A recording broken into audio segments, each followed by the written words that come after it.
নমস্কার বন্ধুরা, চলে এলাম আরও নতুন একটি ভিডিও নিয়ে। তোমরা সবাই কেমন আছো? আশা করছি অনেক ভালো আছো।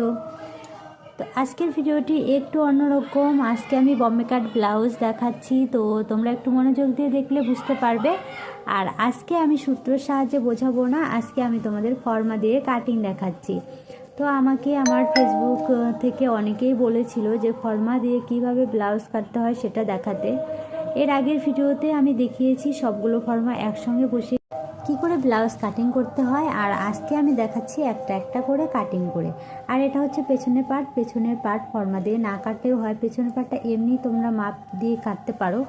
আমি যেহেতু তোমাদের দেখাবো বলে একদম পুরো, এটা আমার 40 সাইজ ব্লাউজ, তো পুরো ব্লাউজটা আমি এটার মধ্যে আগে ড্রয়িং করেছি, ড্রয়িং করে কেটে নিয়েছি। আর যেহেতু পাতলা কাগজে করেছি, আমার কাছে মোটা কোনো ফর্মা ছিল না, ফর্মা করা কাগজ ছিল না, তাই পাতলা কাগজে করেছি। তো ফর্মাগুলো একটু কুকড়ে কুকড়ে গেছে, যাই হোক।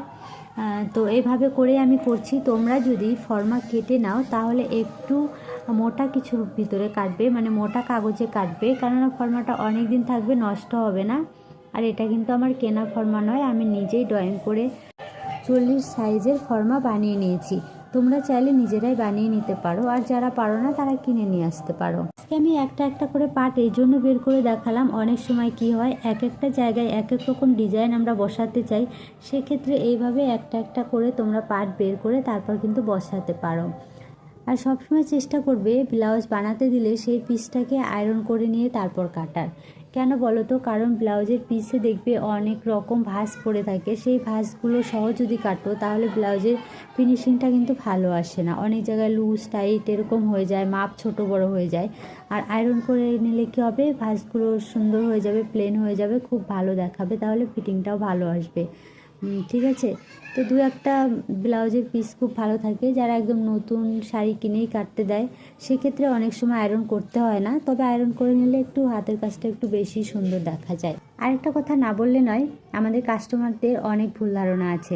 তার মধ্যে সবথেকে বড় একটা ভুল ধারণা হলো যে টেলাররা আমাদের কাপড় চুরি করে রেখে নিজেদের জন্য ড্রেস বানায় বা নিজের বাচ্চাদের জন্য ড্রেস বানায়। এটা কিন্তু একদমই ভুল একটা ভুল ধারণা বলতে গেলে। কেননা আমি কিন্তু আজ অবধি এক টুকরো কাপড় কারো বাঁচাতে পারিনি। বিশ্বাস করো, যে যেমনটাই দিয়ে যাক পিস এনে, তো আমার কিন্তু হয়ই না, হতেই চায় না। যতটুকু পিস দেয় সেটা দিয়ে যে ডিজাইনগুলো দেয় সেটা করতে গিয়ে শেষ অবধি দেখা যায় যে কাপড় একদম টান টান হয়ে যাচ্ছে। এই যে দেখো, এই পার্টগুলো বের করার পর আমার হাতে কিন্তু মাত্র এটুকু কাপড় বেঁচে থাকলো। কাপড়টা দিয়ে কিন্তু আমাকে ফিতে, তারপর কোমর পট্টি, গলার পট্টি, হুক পট্টি, ঘাট পট্টি সব কিছু বের করতে হবে। এখান থেকে